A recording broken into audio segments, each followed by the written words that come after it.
নমস্কার, আমি ডক্টর অভিক ঘোষ। আজকে আমরা হাঁটু ব্যথার ব্যাপারে কথা বলবো। নি জয়েন্ট পেইন বয়স বাড়ার সাথে সাথে প্রতিটি মানুষেরই আস্তে আস্তে হাঁটুতে ব্যথা হয়।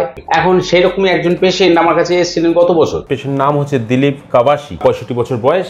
উনি এসেছিলেন আমার কাছে 8-9 মাস আগে। 2 মাস ট্রিটমেন্ট করতে পেরেছি, তারপরে উনি ভালো হয়ে যান। নি জয়েন্ট পেইন নিয়ে পেশেন্ট আমার কাছে এসেছিলেন আজ থেকে মাস 3 আগে। আমরা পেশেন্ট দেখেছি, 3 মাস 3বার ওষুধ দিয়েছি। পেশেন্ট এখন অনেক অংশে ভালো হয়ে গেছে। পেশেন্টের বক্তব্য অনুযায়ী প্রায় 95% পেশেন্ট এখন ভালো আছে ব্যথার দিক দিয়ে। আমরা শুনে নেব ওনার যে বা হাঁটুতে ফুলে গেছিল, গরম হয়ে যেত এবং ব্যথা হতো, হাঁটতে পারতেন না। কতটা কষ্ট হতো? কষ্ট অনেক হতো।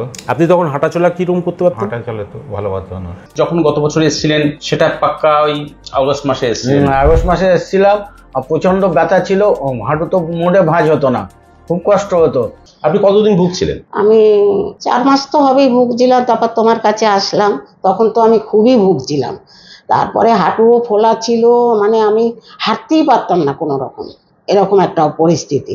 তারপরে তোমার কাছে এসেছি। হাঁটু ফোলা আর গরম ছিল, ফোলা ছিল বা হাঁটুটা। হ্যাঁ, আর ডান হাঁটুটা কম ছিল, কিন্তু বাঁ হাঁটুটাই বেশি ছিল। বিনা পেইন কিলারে, বিনা ব্যথা মারার ওষুধে যদি আমরা হোমিওপ্যাথি দিয়ে এই ব্যথাটাকে কন্ট্রোল করতে পারি, তারই একটা ছোট্ট প্রমাণ যে পেশেন্ট হোমিওপ্যাথি ওষুধ খেয়ে অনেকটা ভালো আছে। আমরা ট্রিটমেন্ট করা প্রথম মাসে আপনার রেজাল্ট কি ছিল?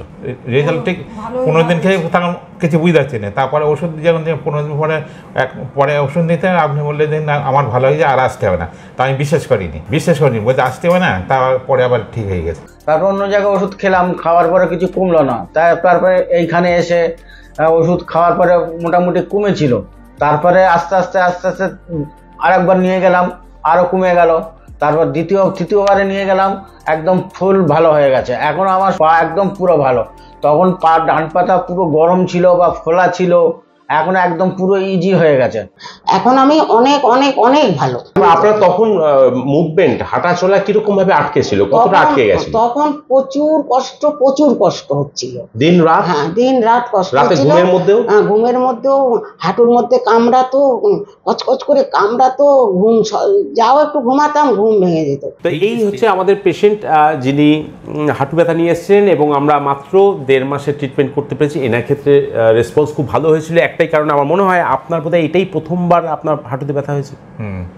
প্রথম হাঁটুতে ব্যথা হয়েছিল? পড়ে গেলাম। হ্যাঁ, পড়ে গেলে অল্প একটু গর্ত, সেই গর্তে পড়ে গেলাম। তারপরেই ব্যথাটা দেখলো। ফোলাটোলা কিছু পারতেন না।